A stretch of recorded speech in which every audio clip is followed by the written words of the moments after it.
All right, y'all. So I know it's been a while since I did episode 4, but I'm here now. So I want to say thank you to all the viewers for episode 3. Make sure you subscribe to the channel. Episode 2, episode 1. If you can, go ahead and do that.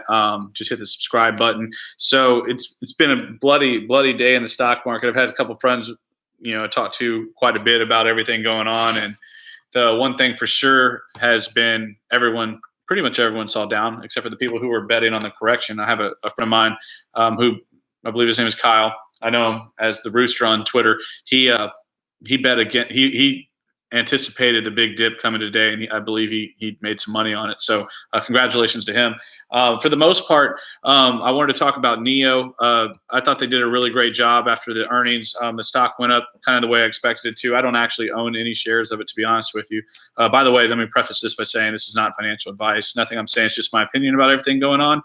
So take it, leave it. I feel like there's a chance for us to put our minds together and come up with some good answers. And I know that I had searched the internet looking for information or other people's perspective. So I figured I'd give my perspective to people that were interested in finding out. So yeah, going back to NIO, the truth about NIO is that it's a great company that's run by great people. You can look up the founders. You can look up the way the company was founded, the way it was created, the concepts, the people, the different minds coming together, different financial interest in it.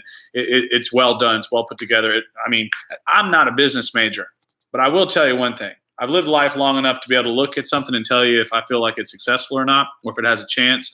And I'm pretty good. My bullshit meter is pretty solid. I can tell when someone's lying to me or if I feel like I'm being misled. But let me go and tell you, if I got misled on this, I'd be the first to admit it. Man, they pulled the wool over my eyes. That gives me a strength, I believe, in the stock market. Is I have a great bullshit meter. I can tell when something seems real or not real, and I can sift through a bunch of opinions and find what I think is the real truth going on. So with NIO, I've been researching this company for at least 3.5 months now, and every turn, it's always good. The only time there's ever really bad news is when a financial firm wants it to drop the price so they can buy more of it. At least that's what I've witnessed firsthand. And so I think NIO is a great choice. I really like NIO options. I feel like once everything kind of stabilizes, you can set a window with NIO to make some good premium on the options. I think that's my hope, is to somehow work NIO all the way up until it is at its full potential. That'd be a good time. Now let me talk about XSPA, and I'm getting these out of the way because I'm not done with them. I'm just not sharing. I just don't have any shares, and I wanted to share my full experience. So XSPA, I saw this before the original reverse split, and that original reverse split caught a lot of people by surprise. I lost money initially. It had a little pop. I missed that pop, and then they did the reverse split, and then I bought in, lost more money, and I've just lost money with XSPA over and over again. I think the concept is great. I think the idea, what attracted me first to XSPA was the Starbucks CEO, and so the Starbucks CEO, it wasn't a CEO. Take that back. He worked for Starbucks. He was a high ranking. I don't remember what the position was, but you can Google it. You can see that he made this jump to XSPA. And this happened during COVID. So then during COVID, they were changing XSPA to Express Check to be this place where they would test for COVID-19 at the airports. And they already had relationships with airports, so it makes sense. And I'm not saying that they're not one day going to make money. I think one day they will make money. I just don't know that I have the patience to sit through it and keep losing money with them, waiting for them to have that moment. So good luck to everybody on XSPA. For the most part, I'm out. I kind of liked the option, though, to whatever it was, the end of the year, like December, there was some option, had a pretty good value on it, that it would get to $5.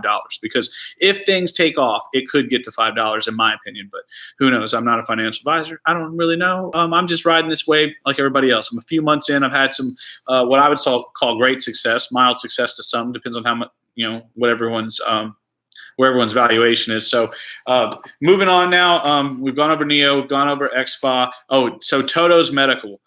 I've had quite the relationship with Toto's Medical. I've been there for all the pops. If you look through the chart, I've been there for couple months now since I first found out that they were making these advanced tests, these advanced screening tests, and they're saliva-based COVID tests. And they're not just a test. It's not like they're sending these little packets. They're sending out test kit with machinery that determine, like there's a whole functionality that goes on. It's not just a test. The test is just a small bit of the greater technology that they offer. This is what I'm gathering. I'm not 100% sure. I would love for someone from Toto's to come into the chat box and be like, hey, Nick, you got it all wrong. This is what it is. But that's not going to happen, right? So we're all speculating at least a little bit. And so if I'm speculating on this company, I've done more research about COVID-19 tests and stocks that were or companies that had stocks you could buy.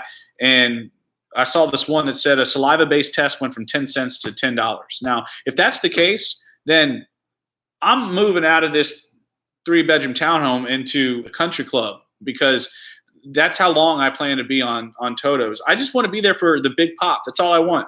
And it's been a long ride. It's been a really long ride, but I've made money more than I've lost. I now reduced my initial investment to half, and I'm up lifetime on it. So that feels great, but I want more. I still want that big pop. So more than likely tomorrow morning, over the next couple of days, I'm probably going to go long again and try to get as super long as I can afford to do.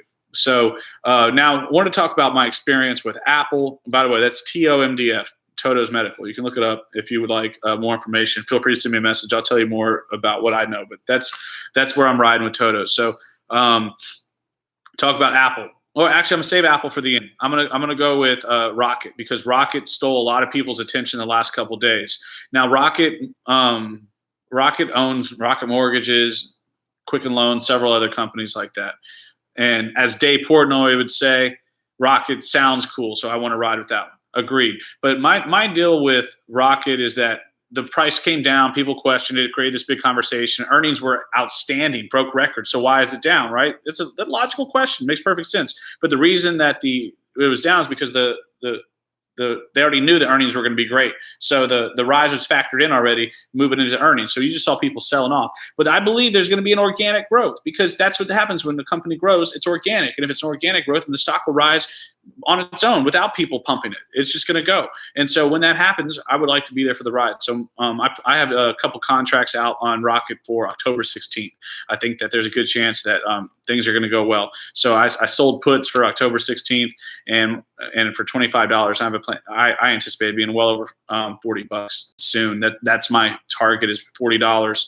I'd like to see it go beyond that. Now, finally, going to wrap up with Apple. So I'm about to play a poker tournament, by the way, which is why this is going to have to wrap up. So on Apple, everyone was buying up, anticipating the split. This is my observation of what happened. So everyone was buying up, anticipating the split, trying to get as many shares as they could. The split happens. They make a great profit in the opening day. Opening 2 or 3 days went great.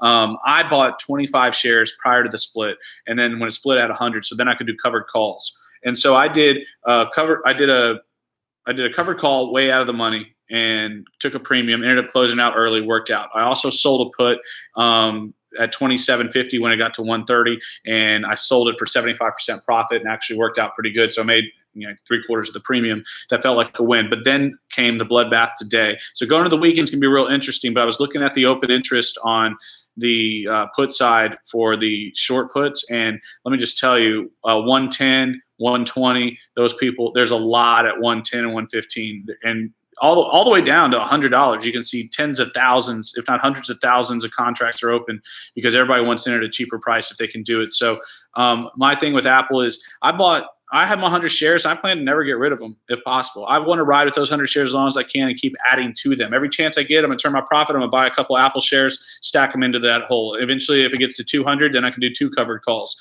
My plan is to never lose that. And in 10 years, we'll see what 100 shares of Apple does for me, because 100 shares of Apple was a pretty good whop of money before the split. So thank you for watching episode 4, Money Train Fight Club. This is super fun. I'm sorry. I'm going to be more frequent, and I'm going to get the green screen growing eventually. But subscribe to the channel. Feel free to reach out to me on Twitter at King Nick Russo. Enjoyed it. Thank you guys for hanging out and watching the stream. Bye.